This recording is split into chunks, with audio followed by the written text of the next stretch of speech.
When was the last time you played a game or just went through the day without checking something every few minutes?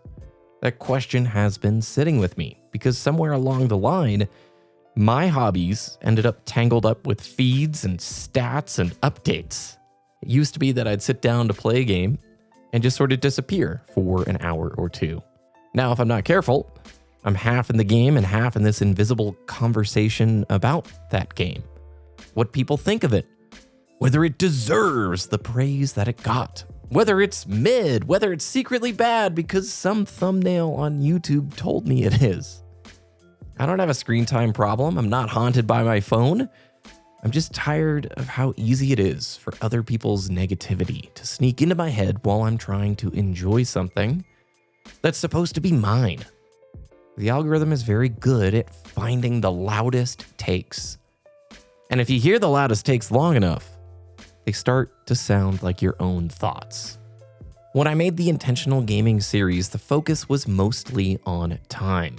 Choosing games that respect it, resisting autopilot sessions, and that helped a lot. But I've realized the deeper issue isn't clocks and timing, it's headspace. You can set aside 2 perfect hours to relax, but if you bring the whole internet in there with you, it won't feel like rest. Here's a simple example. I just finished Final Fantasy VII Rebirth, and I loved it. Like, genuinely, I loved it. I'm replaying through Final Fantasy VII Remake right now, and having a blast. But I can still hear the discourse if I let it in, that faint background commentary from timelines and thumbnails. It's not ruining anything, it's just there, like a neighbor's TV. And then there's the opposite experience. Tears of the Kingdom. I played that one in a total vacuum. I purposely didn't want to see anything about the game. I knew I was stoked. I love Breath of the Wild, so I didn't look at reviews. I didn't look at these long video essays. I tried to avoid guides, and I just experienced it totally blind. And when I finally beat it and just soaked it in, it took over a year. It was like 60 hours, an hour on the couch here and there, and I loved it so much. I finally let myself look online just a little bit. And it was a weird whiplash experience. So many 2-hour breakdowns on why it was a step back and threads about how it wasn't innovative enough. And I'm sitting here thinking, were we playing the same game? Because for me, that was one of the best, most peaceful stretches of playtime that I've had in years. I felt like I did playing Ocarina of Time as a kid on a couch with a CRT in front of me. And that's when it clicked. Playing offline didn't magically make the game better. It made the experience mine. There's a difference between asking, do I like this? And do people think I should like this? The first one is quiet and the second one is loud. And the loud question wins if you don't guard the room. Cal Newport talks about this in his book, Digital Minimalism. The idea isn't delete the internet, it's use it intentionally on your terms in service of you and your values. He also has a concept called solitude deprivation. Basically, if you never spend time alone with your own thoughts, you start to lose access to your own voice. And that resonates with me. It feels very true. If there's always a video playing or a feed scrolling or a take being offered, when do you actually hear what you think? How do you even know what you feel?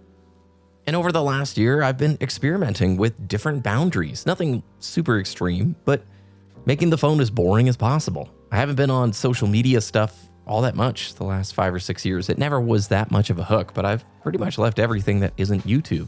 And now I'm very intentionally blocking YouTube to certain times and trying to use it more like a search engine, not something that's always throwing new loud things right in my face.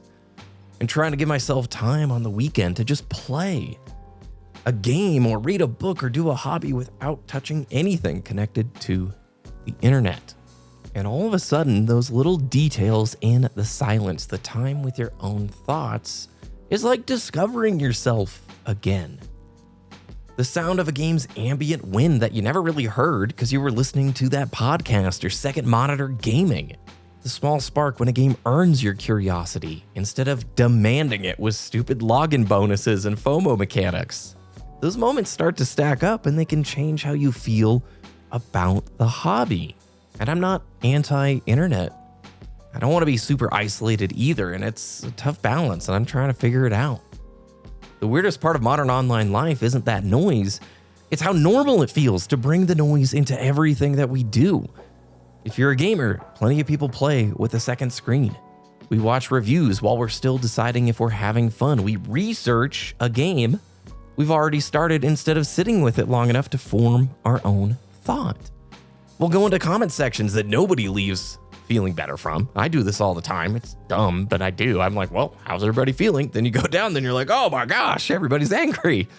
And I get what happens. It's easy. It's available. And engagement is the modern currency. Outrage keeps you longer than contentment, so the system just keeps serving it up. But here's the big thing. I don't want to let that shape my taste. I don't want to be the kind of person who needs a consensus before I can admit I enjoy something. I want to love things because I love them, not because I went online and I checked the temperature across all of the different sub-communities to go, all right, everyone gave the thumbs up, we're cool to enjoy this game now. And that's what this series offline, I hope, can be about. Offline to me doesn't mean unplugging the router or just going off into the woods for a month. It means presence. It means giving yourself time where you aren't performing or defending or comparing. Newport has another idea I like: high quality leisure. Basically, if you're going to spend free time, spend it on something that rewards attention. Not everything has to be productive or skill-based. It's not hustle culture. But you can feel the difference between intentional time and numbing time, especially with gaming. I made a whole series about intentional gaming.